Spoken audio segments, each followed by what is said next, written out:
குறைஞ்சபட்ச ஜனநாயகவாதிகளால் ஆளப்பட்டு வந்த ஒன்றிய அரசு இன்றைக்கு முழுமையாக ஜனநாயகத்தையோ அரசியல் அமைப்பையோ ஒரு மாநிலத்தின் உரிமையையோ கிஞ்சித்தும் மதிக்காத ஒரு இம்பீரியாலிஸ்டிக், எப்படி வெள்ளைக்காரர்களை விட மோசமா ஆனா ஒரு ஆட்களிடம் இன்றைக்கு ஒன்றிய அரசு சிக்கி இருப்பதால இந்த மாதிரி மோசமான மிரட்டல்களை நம்ம பார்க்க முடியுது.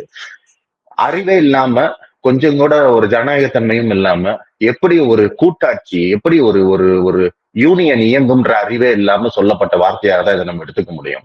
திருப்பி பதிலுக்கு முதல்வரும் அரசியலமைப்பே தெரியாம, சட்டமே தெரியாம, அப்புறம் என்னத்துக்கு எங்க கிட்ட வரி வாங்குறேன்னு கேட்டா, கிட்டத்தட்ட இந்தியாவோட ஜிடிபியில 9% தமிழ்நாட்டினுடைய பங்கு, 9% கிட்டத்தட்ட 1/10, கிட்டத்தட்ட 1/10. இப்ப 10 மாநிலம் தான் இந்தியால இருக்கு அப்படின்னா நாங்க எங்களுடைய சரிசமமான பங்கு கொடுக்குறோம்னு சொல்லலாம்.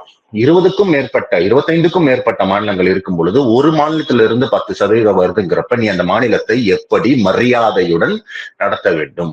இந்தியா ஏன் ஏழை நாடாக இருக்கிறது, ஏன் பிச்சைக்கார நாடாக ஆகாமல் ஏன் ஏழை நாடாக இருக்கிறது அப்படின்னா தென் மாநிலங்களுடைய பங்கு, குறிப்பாக தமிழ்நாடு, கர்நாடகா, இந்தி பேசாத மாநிலங்களுடைய பங்கு.